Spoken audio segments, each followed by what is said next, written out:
Hey, welcome to the Extra Podcast. I'm back. Daniel Markin. Don't call it a comeback, Daniel. You've been here for The last year. the last year, but on the last few weeks you haven't been here. I haven't been here. I've been delightfully replaced after a short hiatus by Freddie Roscoe, who did a somewhat of a job on the podcast, right? He did an okay job, Jeff, I thought. Yeah. I was a little offended by some of his remarks. Really? A little bit, yeah. He's not replacing me. In fact, I've been here for a year. I'm ahead of him in the Immerse program, so I have that one on him. Yeah. And so, if anything, the opportunities I was tossing to So him. is this kind of like a Drew Bledsoe goes down with a knee injury and Tom Brady takes over? Is Freddie the new Tom Brady? Jeff, it's not a competition. But if it was, I'm still ahead. Okay. So that I just You're still winning. Got something it. like that. No, but Where were you? I was in Uganda. Yeah. And For how also we did a little stop in Kenya. That was about 3 weeks. Wow. So I joined the team, I think. Well, by the way, joined by my wonderful guest, Jeff Bucknam. Yes. And it's just us. Just a conversation. It is, but I'm very interested actually today because I want to know all sorts of things about your trip to Uganda. Yeah. It's oftentimes in our church life we don't have the kind of we don't have the places where we can actually have people share their experiences from mission trips and things like that. Yeah. And so today is a little bit of a Daniel Markin interview. Yeah, it's a Daniel Markin. It's a convo. Uganda extravaganza. How about that? Yeah. So I will do the questioning today, and you will do some of the answering. Oh, I can't wait. So tell me, Daniel, did you traveled with a team from Northview? Is that right? That's correct. So the team was made predominantly, other than Ezra Okoti, who is our team leader. Okay. And he is African himself. I don't know if people know that. He is. He's from Kenya. Yes, he is from Kenya. Which borders Uganda. Yeah. And we spent a little bit of time in Kenya at the end, but for did the most part... Did you meet Ezra's family? Yeah, we did. Yeah? We met his parents. Was that good? It was awesome, yeah. We met Harris Okoti and Priscilla Okoti and his brother Kish. And so that was a lot of fun. Kish is his younger brother, I think. I think it's his oldest. Oldest brother. And then we also met his younger brother Julius. There it is. And their family, yeah. Julius. And then Ezra knows everyone in Africa, apparently. There's a guy comes walking in. We're standing in the dining hall at Word of Life in Uganda. And Ezra says, "You see that guy there? Yeah. He is the biggest comedian in all of Africa." Like, you name a celebrity. In all of Africa? Yeah, I'm like, okay, Bradley Pitts. Yes, he's that big. No, he's not. He's that big. Everyone knows him. Billboards. See that guy there? Bob? He filmed Survivor in Africa. I'm like, Ezra, how do you know all these people? And then as we're driving through Kenya, he's talking about how, the driver, I've known this driver for 30 years. He made most of that up, I think. One thing I learned, and there's a story connected to this, is when in Africa, take statements with a grain of salt. There's a grain of truth in there somewhere. Like 40% truth. There it is. So this is I actually traveled you travel with Ezra and a team of young adults. Yes, but I myself. So how many were there? There's 13 young adults plus Ezra, so 14 total. Okay. But myself and two other girls arrived late to the trip because my sister was getting married. Mm-hmm. And so we were at that wedding, had a great time, and then the next day after the wedding, we hopped on the plane and made our way to Africa. And the instructions were, after a 13-hour flight, and we had a little layover in Dubai, which is apparently the happiest city on earth. Is Dubai the happiest city on earth? They have a minister of happiness. Really? Mm-hmm. Wow. Were you happy when you were there? Yeah, I was. How long did you stay in Dubai? It was like 6 hours. Oh, so you just didn't get downtown. Just the hotel. Okay. It was just the shuttle to the hotel, but man, it was a happy hotel. There's 6 hours and you went to a hotel? Well, it was probably about 8 hours. So why would you go to a hotel for that time? Over the night. I don't know. Oh, really? You didn't want to stay in the airport? Didn't want to... No, it was part of the ticket, I think. Okay. I think it was Emirates. It's part of their... I've been told Emirates is one of the greatest airlines on the planet. Oh, yeah. It's a good time. Everything that they do is so extra. Yeah. That's great. You know, like when you get a drink on an airplane and they give you like a cup of water and they hand it to you? They don't just hand it to you. They put it on a tray and then they aim the tray at you. And then when you finish, you say, "Can I have some more water?" You hand them the cup. No. They'll stop. And you're like, "What's wrong?" Put it back on the tray. So you put the water back in the tray, and then they fill it up for you. It was top service. Back to the story. Yeah. We arrive at the airport, and I'm traveling with Crystal Taves' daughter, Jessica. Okay. And also Crystal Taves is the pastor to women here. Women's pastor, yes. And then also another girl, Alex. And so the instructions, Jessica's saying, Ezra Okodi said either himself or Wellington Oliech, who's one of our Northview missionaries, will be there at the airport. And maybe both of them are there because Ezra and Wellington are best friends. So just know that at least one of them is going to be there. So we make our way through all security and have to get our yellow fever cards checked and grab all our luggage. We're already sweating. We walk outside. Guess who I see? Who? I don't see Ezra. Wellington. Guess who I see? Wellington. No, not Wellington. There's a guy standing there with a sign that says Word of Life. And that's it. It's just written in like pen, Word of Life on a piece of paper. So we reluctantly follow them to the car, load the bags in, and I say, okay, can I call Ezra? Can I call someone? Do you have a cell phone? Yeah, I got a cell phone. And so I grab the cell phone, I find a number for Word of Life, and I said, do you know who Ezra is? Who? So this could have been anybody. This is the beginning of the movie Taken. Yeah, this is the Taken scenario. Meanwhile, the two girls are already in the vehicle. This is just happy to go along with it. There are two girls from your team who've already jumped into the car, trusting this gentleman and with the Word of Life sign. With the Word of Life sign. And that was his only piece of identification was the Word of Life sign. That is it. And I'm looking at the van. There's nothing on there that says Word of Life. Nothing.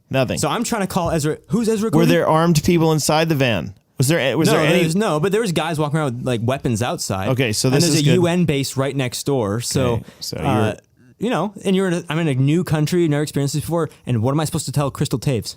Yeah, that's right. That your daughter just got in a car with a guy and they were gone. So you're gone. So I tried to call Ezra. He has no idea who that is. Do you know who Wellington is? Who? So I call Word of Life, and the guy picks up. Hi, is this Ezra? No. Is this Wellington? No. This is Thomas. Well, where's Ezra? He's not here. So by faith, which is the lesson, I guess, of the story. We eventually made our way to Word of Life. And that's good. So this was not taken in the end. This was not taken. We were taken to Word of Life, so there was a happy ending to Liam this. Neeson's never showed up. He never did. But I had a little bit of that fire in my soul. Oh, that's good. Yeah. So I thought we navigated there. And so you were there to visit Word of Life Africa, which is a ministry that does what? Word of Life is a multifaceted ministry. So the location is kind of like a camp. And so imagine sort of like a Camp Stillwood, except on Camp Stillwood, there's also... What if I've never been to Camp Stillwood? Well, what does that look like? Imagine a camp. So I was going to describe it. Okay. You have a few buildings. One of the main buildings is an elementary school. So there's schooling there that kids can come to. Okay. And I think through even into middle school and I think even high school. There's a full-on school. So there's teachers. There's another aspect of it that's a church. So Wellington's involved with Word of Life and the church that's on that campus. And then there's also a Bible Institute, and we call them the BI students, where there's a group of about 30 young men for a year, kind of like a gap year at a high school, who study the scriptures with their intent of going into ministry. And then all along, they'll do street ministry with Wellington and the church. They run lots of soccer camps, baseball, or whatever kind of ball, right? They would come to the camp, and it's a way for them to invite the community in and minister the gospel. So this is all happening at this Word of Life location, and part of our job was to go and help out Wellington and Dolly at the... So Dolly is from here. Well, Dolly, she's Canadian. Dolly's, she's actually Jonathan Giesbrecht's cousin. Okay, Jonathan Giesbrecht, the worship pastor at Northview. Yeah. His cousin. Wow. Yeah. By the way, I don't... The Mennonite web of relationships is so tangled that I'm sure everybody's related to everyone. So let's avoid any more talk about whose cousin whose is. Deal? Deal. Are you anyone's cousin, Daniel? No, there's, I think, 2 Markins in lower BC, but you go up to the Kootenays. I just have had several conversations with people before where that's the case. So you're at this camp, and what are you doing there? Well, the first day, our team was split in 2, so we had 14 total and then there's people. half the team went to work with Barb, Banana Bread Barb. Yeah, Barb's Home of Angels is an orphanage there, so half the team went there already. The other half was doing street ministry and a bunch of different things. What is with street Word of ministry? Life. Well, street ministry is handing out hampers to people. and letting them know, hey, we're from Word of Life. What's and a hamper? A hamper could have anything from blankets to little bits of clothing to food to books, reading material, Bibles, anything. I wasn't there for that, so I don't exactly know. So what they was were in the handing hamper. this stuff out on the streets. They and would they hand were it out just in the streets to start a conversation. To start a conversation. Can you describe and- the street a little bit? Is this like a rural area, or is it like This- city, or what are we talking? Well, here? we're talking- high-rise buildings. This was technically, I believe it was called the Entebbe Road. So if you follow this road, it'll go all the way from Kampala all the way down to Entebbe. But to call this a road is a stretch.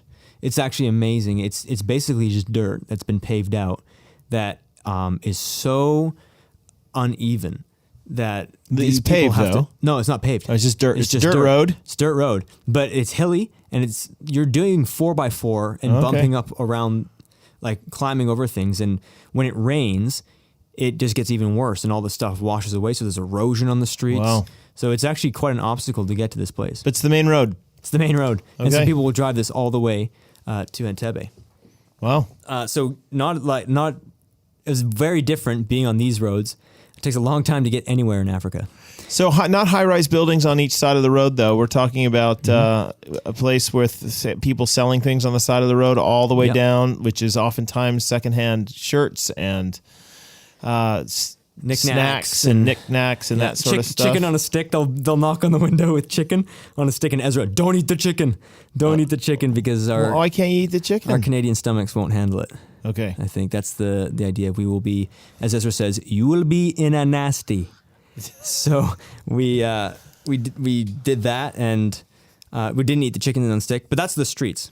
So we spent time, High rises on each side of the streets, no though? high-rises, Just like- just shops. well, shops, but also just people's homes. Okay. And so, I mean, if you've ever seen homes in Africa, it was very small, tin roof, sometimes just tin walls, and people sitting around inside. Some of them, But a lot of people around. You know, there's more people in Uganda than Canada. No, I They didn't have know a population of 40 million people. that. Wow. So, but there's a lot of people on the streets and things like that, walking Yeah. up and down. So it's a very busy It's very busy. thoroughfare. Yeah. So there's people all over the place, and so when you're ministering in the streets, you're more or less you're doing evangelism. Yeah. Which for me was very stretching because if you doing evangelism in North America, a lot of the times if you go up to someone with the intent of kind of preaching the gospel, we will kind of try and warm our way up to them, maybe engage them with something else, and then try and slip in a little thing about being a Christian, then maybe slip in the gospel at the end. But a lot of times we were scared because people would just politely say, no thanks, like I don't want to hear it. And they would continue on with their day. In Africa, they are enormously warm to you. I mean, the African people are one of the most precious people I've ever encountered. They're just so welcoming and warm, and they bring you in. And they'll say, well, if you have something important to say, I want to hear it. Well, that's great. And so they will sit there and listen listen to you explain the gospel. And so we engaged with the Bible Institute students and let them lead some of the stuff. Sometimes they would help translate. But you basically, it's an English-speaking country, though. there's English speaking, but a lot of people also speak the native language of Lugandan. Okay. And so they would also help to translate into that.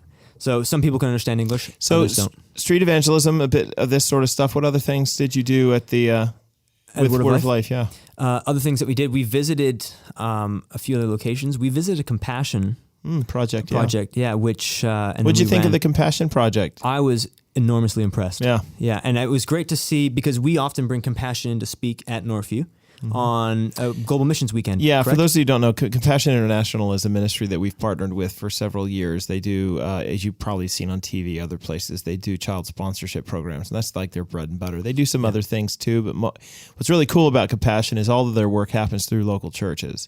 So they partner with a local church to basically run a midweek kids ministry. Yeah.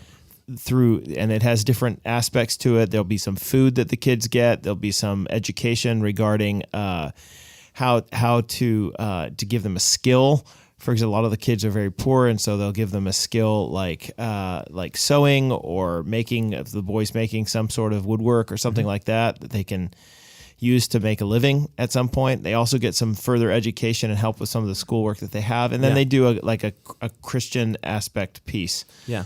So it's a kind of fully orbed like after school club type thing that happens repeatedly through local churches. Yeah, I was really impressed with it. So we spent time at that local church. Ezra did a little talk, and then we broke off into small groups and we helped facilitate some of the discussion that was being had. And then we played some games with the kids afterwards. But anywhere kids from age, younger teenagers, maybe 14, 15, 16, as young as 8, 9, 10. And I believe like their education, they get educated up to grade 12 and also university if they want. And I was like, are you kidding me? That's great. And so it was whatever we're doing in supporting compassion, I was totally for it. Yeah. And I'm like, we should be doing more of this and seeing local churches flourish through this as well. Because I think the local church gets helped out by compassion. They're helped and compassion is helped. And it makes it a hub in that community. Yeah, so absolutely. everyone comes to the local church That's great. in worship. So that was amazing. So we visited some of that. We visited some rehabilitation homes of kids who, so it's slightly different than an orphanage. It's actually just a temporary sort of situation where kids come maybe to stay for a maximum of 2 years, then to be reintegrated back into their families. So they come from a really abusive situation. They can come here and find some solace, and there's teachers, and they can continue education while they're away from the danger of their family. Yeah. So we visited a lot of things like that. So what were your impressions? You visited all these things and saw so much of it. Give me a couple of your impressions of the needs there or that kind of thing. Is it a lot of poverty alleviation, I'm assuming? Yeah, that was... And you've been to Africa, correct? I have, yeah. Yeah. I'd love to know how you deal with this, but the poverty side of things was. Was this your first time seeing that kind of poverty? Yes and no. I think I was more or less. You see it in the commercials all the time. Yeah. And so you have an idea of what it might look like. It was also the poverty that I saw in Africa was not that different from the poverty I saw on the west side of Chicago when I was doing my degree, where it is completely desolate. And you have people who just haven't eaten and are just so poor. Yeah. And what's so sad about that in Chicago is there's kids who live on the west side who can, from their home, see the downtown buildings. They can see the Trump Tower. They can see the Willis Tower. But they've never been downtown because it's just too poor. Yeah. And so after experiencing that in Chicago, coming to Africa, I found I was, you realize that this is a way of life, and they're so happy and genuine. And one of the things that really struck me before we went is I was reading a book, and the author was describing Fyodor Dostoevsky, who was a Russian novelist in the 20th century, correct? Yeah, I can't remember. Yeah. But yeah. So Dostoevsky, I think, was thrown in prison for about 4 years. And the only book he had was the Gospels. And so he read the Gospels over and over and over again. And one of the remarks that he made is he's talking about the temptation of Jesus. And the first temptation of Jesus that Satan brings upon him when Jesus in Matthew 4 goes out in the wilderness and Satan's tempting him. I pulled it up here. Satan says, if you're the Son of God, tell those stones to become bread. So you've been fasting all this time, Jesus. Why don't you just feed yourself? And then Dostoevsky begins to tease it out a little bit more. And he says, feed yourself, Jesus. And actually, while you're at it, why don't you create enough food to feed everyone? Or better yet, create enough money so that people could have enough money to pay for food, and that everyone could always have enough, and then they're going to worship you for it, Jesus. Ultimately, Jesus says, it is written, man shall not live on bread alone, but on every word that comes from the mouth of God. And so Dostoevsky teases that out. And the answer from Jesus is, to what end? So I give everyone enough bread, enough food. One, they're not going to need me anymore. They're not going to have use or want of me. And number two, if everyone has enough, well, that's not going to be enough for other people. And so there's always going to be someone who's going to be an oppressor who's going to take more. And then there's going to be a greater increase of wealth and increase of poverty because someone's going to oppress another person. And so he's teasing out this thought. And so as I arrived in Africa and I'm looking at the amount of poverty here, I quickly realized that this is one extreme. And then I compared that to the extreme that we have on the other side in North America, where we have enough food. Mm-hmm. We have everything we could ever need. We have actual toilets we can sit on. Yeah. Right? Indoor plumbing. We have real plumbing. And you want to go eat something, you just go to wherever you want. You want pizza. Yeah, McDonald's is open Indian. 24 hours a day, and everybody has enough money to buy a hamburger. Yeah. Yeah. And so everyone is like happy, quotations. Yeah. But except we're in North America, we're all anxious. We're all depressed. Yeah. And people kill themselves. Like Kate Spade today, right? That just popped up on my news. She's a fashion designer. Oh. She just was found who committed suicide in New York City. Yeah. Right? Where there's enormous wealth. She's one of the richest, power, influence. And so I began to say, wow, this is another extreme. And so who has it worse off? Yeah, I don't know. There's a plight with wealth as well, Yeah. right? And there's a responsibility that it comes with it. Yeah. And don't get me wrong, I love living here and be able to use the toilet, and I love, like, I don't want to trade that in. But for me, I began to fear for what I saw back home, and also there was some side of what was with them sharing what little they had in Africa that was very endearing and amazing to me. So in the back of my mind, that was always rattling around, and it, for me, helped to think through the poverty situation. How have you dealt with it when you've seen it? You know, I've had to, first of all, I would say that one of the crazy parts about poverty, and it's interesting that you make the comparison between just when you say West Chicago, you're not talking the western suburbs. You're talking the immediately west of the city center. Yeah.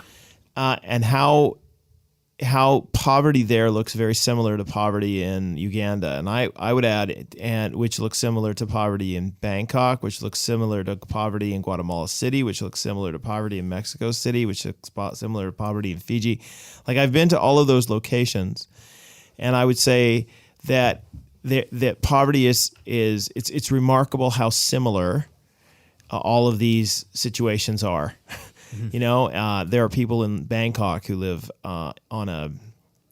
they live in what is unkindly called the Pwomp, because it's a swamp with human feces all over, all in it. I mean, it's used basically as the toilet, and there are people who live on little homes with stilts, right? Stilted homes that oftentimes sink because the what's underneath them is a former garbage dump, and so there's no firm foundation. They just keep going in, and I've been in rooms before where there are holes in the floor, and there's maybe a bed in the corner, if not just some boards in the corner, and the people live there, and it's grinding poverty. I mean, just unbelievably grinding poverty. And people live in these communities like that. I've been among people who are seniors who, you know, in Bangkok who have got nothing. I've been to an entire hillside in Guatemala City,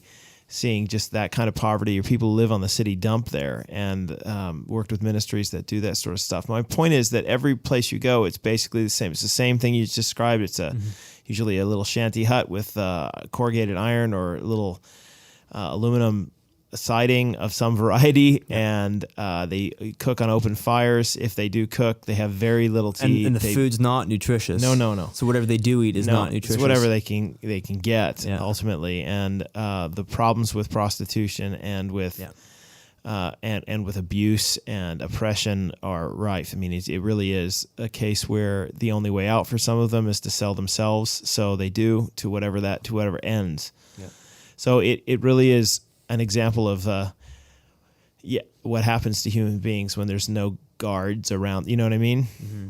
Left to our own devices. Yeah, left to our own devices. So I think it's interesting that poverty is the same. So if you go to one of those locations, you've pretty much seen most of them. What shocks me is how pervasive it is. I think the statistics are these days that there's something like 2 billion people or so around the planet who live in that kind of poverty. Yeah. That's unconscionable. I do think that it's interesting in the scriptures how there is a push, and I'm thinking specifically in a place like 2 Corinthians 8 and 9, where you have the Apostle Paul talking about this money that he's gathering for the there's a famine in Jerusalem, and so it's the Jerusalem church, which is made up largely of a Jewish population, and they're suffering, and they don't have anything to eat. And so Paul goes around to all of these Gentile churches and wants to get a collection from them. He wants them to give him money so that he can go bring it as a gift. He calls it a fragrant offering at one point or another, to the church in Jerusalem. Now, he's got a theological reason for doing this. His theological reason is how cool is it going to be for these Gentile churches to be sharing their wealth with these Jews? Well, I mean, how's that going to bridge the gap? How cool would that be if it bridges the gap between Jew and Gentile, right? Which is what he believes the gospel does, and what it should do in the world. In that discussion, though, in 2 Corinthians 8:9, one of the things that he's really after is he talks about how there should be a solidarity between those churches that have and those who have not at this point, meaning that for Christians, it is actually our responsibility to love our brothers and sisters who have not, and to not turn away from churches and from other Christians in the world who are in this kind of poverty. Now, that's not to say that there should be exact equality across the board in terms of how much one person has or one person doesn't have, but needs should be met. Yeah. And it does occur to me, and I said this in sermons here before, that it really is the case that the church in the West, the Lord, by his providence, has invested in the church in the West a lot of money. To use the parable of the talents language, we are 5-talent nation. We are a 5-talent people. Yeah. Like, God has given it to us. What amazes me in some cases is how often we don't see the responsibility that we have with that money. Certainly to make more, to make more, but with the goal of sharing it, with the goal of caring for those who are less fortunate, for the goal of helping others who are brothers and sisters in Christ around the area, around the world, and things like that. Now, that's not to say the danger in everything I just said is that in the Christian church, if people start thinking about that and believing that, they end up saying things like, well, we should have nothing nice. Do you know? Because there are poor people in the world. I don't see that in the Bible either. I don't. I think that it's, Scripture teaches that God gives us all things that we might enjoy life. That's a passage out of the Pastoral Epistles. And so I do think there's nothing wrong with you owning a good car. Asceticism, which is the belief in having nothing, kind of living like a monk. I don't think asceticism is the true Christian path. Yeah, because I feel like when I think about asceticism, pride begins to creep in. It's choosing to be poor for the sake of solidarity, or for the sake of like eschewing or turning away from all the physical pleasures of the world, because the physical pleasures are dangerous or bad or stuff. That's not Christian either. Right. The Christian world is a physical world. We have a physical future. God made things good for you to enjoy a good cup of coffee. Is everything right about that? For you to enjoy a well-made car or a leather couch? Is everything right about that? However, there is this balance that must be struck in the life of a believer, recognizing that, yes, the Lord has blessed me with all of these things, but the blessing has come upon me that I might, double the master's money, that I might actually seek ways to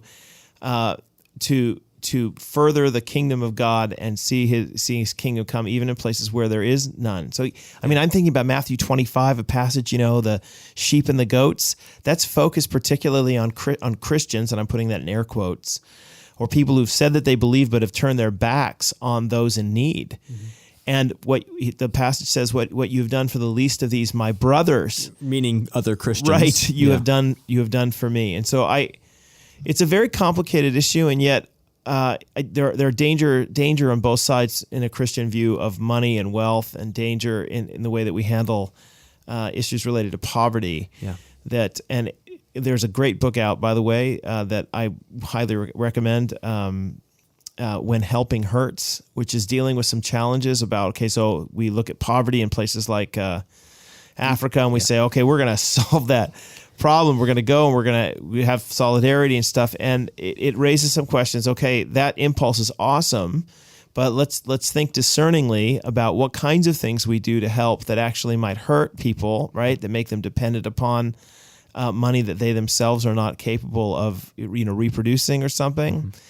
Mm-hmm. How can we invest to help whole communities better and be more flourishing, that kind of thing. Yeah. So that's interesting you bring that up, because I have I don't know if you have more to add, but that we could talk about poverty and wealth for a long time. You could. So that builds into what I began to see and think through there. I just wanted to add quickly about with the asceticism. See, I would rather, I came away from this trip feeling so much more like I just need to be more generous with my money, because you begin to see, even when you're in Uganda, how far Canadian dollars go. It's remarkable. And so you begin to think, well, instead of, living asceticism and selling everything, because I find the danger of that is you can fall into a self-righteousness. Sure. Because look how holy I am, I'm living with nothing. Yep. Rather, you could be, I have actually been gifted a lot, and so I'm going to be giving a lot.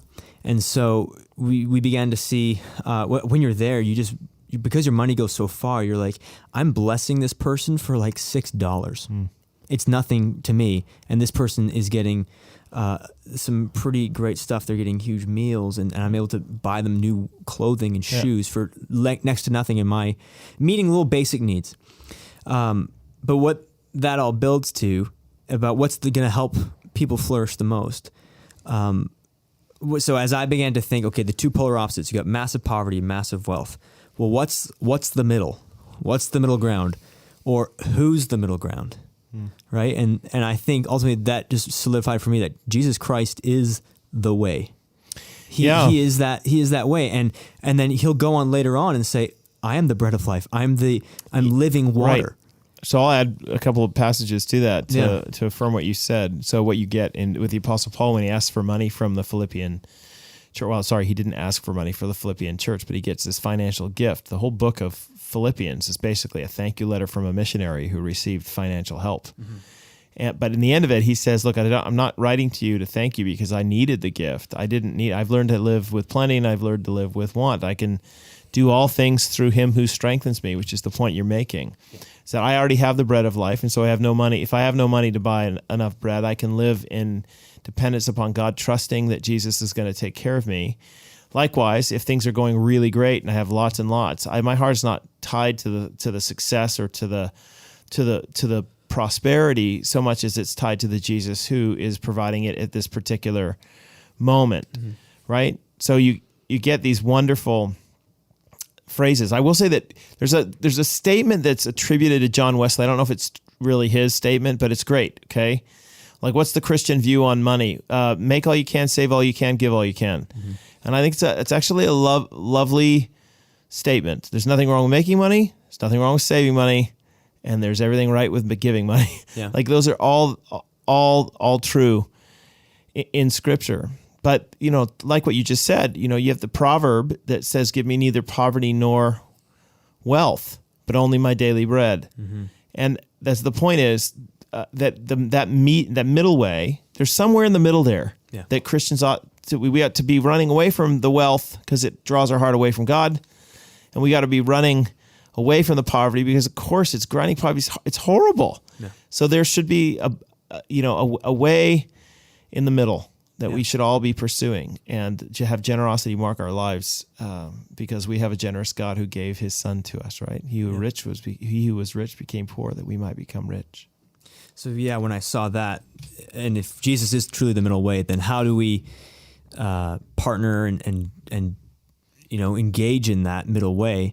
And I think it's through the local church is a good place to start. And so that's why it was amazing spending time with Wellington, who's our missionary there. And watching him, because we did ministry one day in a slum. We were doing evangelism in the slum.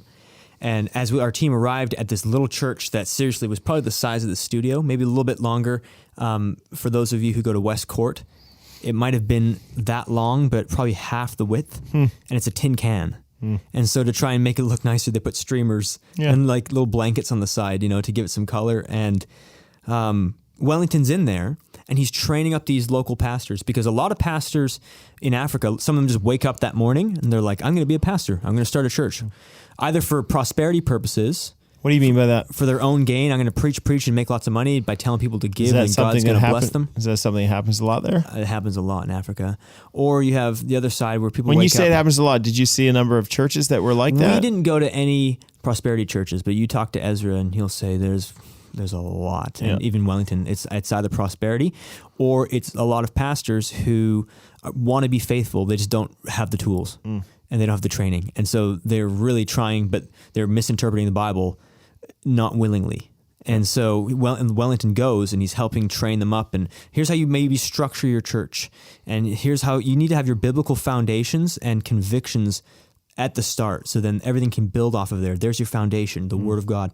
So it was great seeing him do that. And you see how a community begins to build around a local church. Yeah. And so the community can help, the church can help with temporal needs, giving them bread and water, but also giving them the bread of life. This is part of my big push right now. Is I actually think that people will say and have said, yeah, but we need to solve problems like poverty in the world. And my response is yes, absolutely. But the means by which I think we do that is actually through local churches. I know that might sound crazy, but local churches, Christian people who are being trained in the gospel, God's Spirit starts to work in their lives, and the fruit of the Spirit starts to show in their lives in their local community. And so love, joy, peace, patience, kindness, goodness, gentleness, self-control starts showing up in real tangible ways. Yeah. So that they start caring for the poor in their community. They start being the ones. And then guess what? Other people want to be a part of that. Right. And then ultimately we plant other churches. So the more churches we can plant, and the more churches we can plant that are healthy and that are trying to look after the local needs and training people up, in the gospel, the more I think you're going to address a lot of these issues that are further down the line, maybe, as you would say. And that was what was cool, because I know that North, you were thinking about doing more church planting and even doing, what was the number you said abroad? I don't know, hundreds of churches, 7 to 10. You understand why, though, church planting. Yes. So that's my point, though, is that church planting is a means, and the end is to make disciples. Yes. But the church planting is a means to that end, and it's a necessary means to that end. And those disciples, though, are the people who are going to go out and they're going to care for the poor and the indigent, and they're the ones who are actually going to show the marks of the Spirit, right? Yeah. So the church plant is the goal, is like the central piece where you gather disciples who are being made and encouraging them in the gospel, so that they end up producing the fruit in their community. And so, growing in grace. Again, that's why it's so central to plant churches. And it was amazing. So when I was there, that was just like, I could beat that drum all day. I could say, because you see the power of the local church in areas, and how powerful it is there.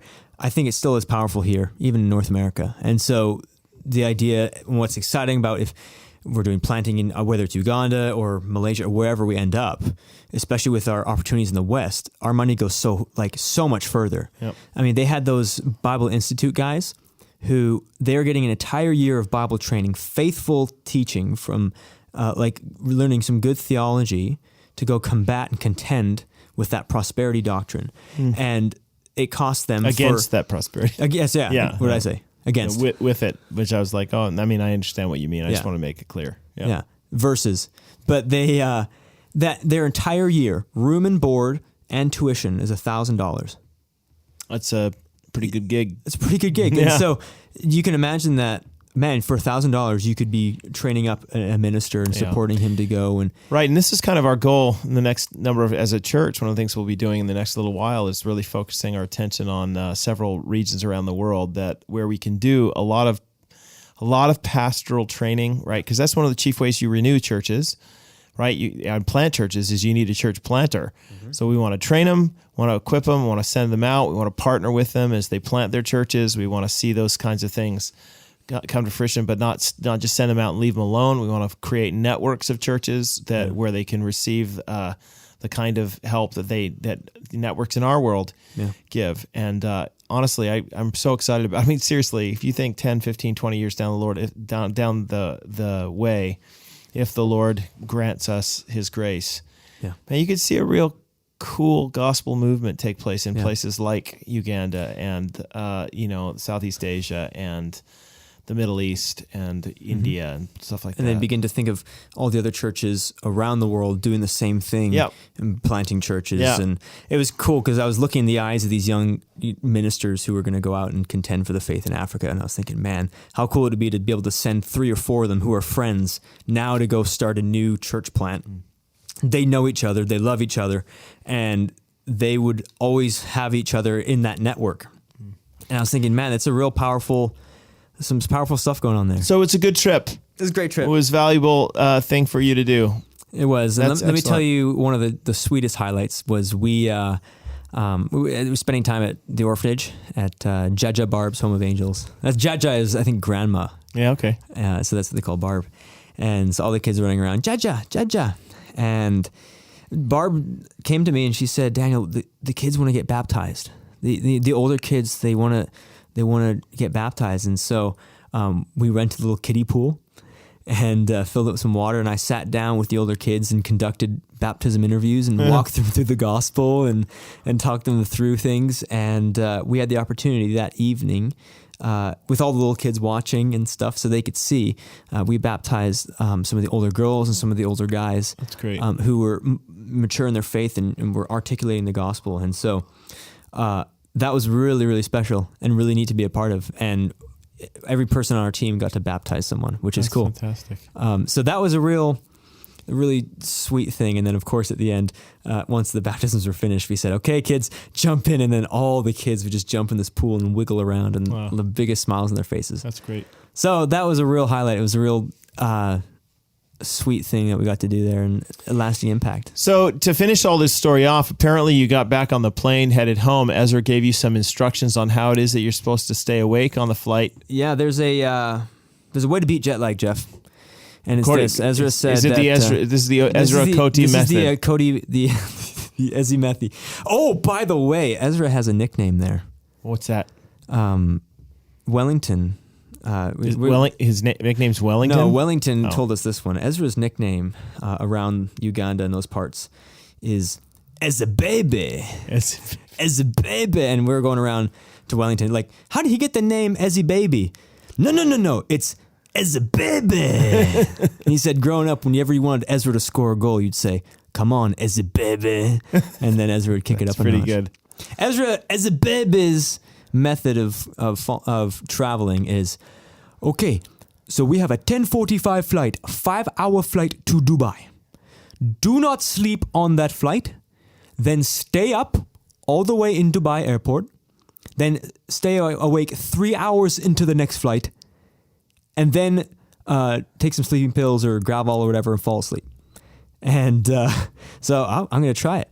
So I'm on the first flight, it's 10:45, we take off, 2 hours in. I'm walking up and down the aisle, stretching my legs. I just made it through a movie. This is the 5-hour flight. This is the 5-hour flight. You have to stay awake for. You have to stay awake for. I walk down the aisle, Ezra's already passed out. Yeah. Gone. Do as I say, not as I do. Yeah. Again, so he came in the office today complaining, oh, my jet lag, I am so sleepy. And Ezra, you didn't even listen to your own advice. But I did, Did you listen to his advice? I listened to the advice. I stayed up all the way through And did it work? All the way through Dubai. It did work. That was my first all-nighter, by the way. Add that to the list of overrated things is pulling an all-nighter. Because honestly, all-nighters, by the time you hit 4 a.m., it's just not fun anymore. No, it's not. I don't know why people... Nobody likes all-nighters. No one does. Daniel, I'm glad that you had a great experience. I'm thankful that the ministry was so helpful, not just to you personally, but to the things that you guys did. And we continue to pray God's blessing both on the ministry of Word of Life, Jaja Barb's Home of Angels, and on the young adults who went. Yeah, and if we come to mind, we ask that you'd be praying for us, to our listeners, that as we debrief and think through things and figure out how this trip would change us to get more involved here back home or more involved again overseas, wherever the Lord would have us. So good. Well, it's been good talking to you. Thanks for listening to everyone. See how awesome hosting I just did there? Huh? Jeff, I was still the host. I took over the hosting for you. I think host wise, maybe I'm the host with the most. Where does that put Freddie? Well, he's got a lot less than most.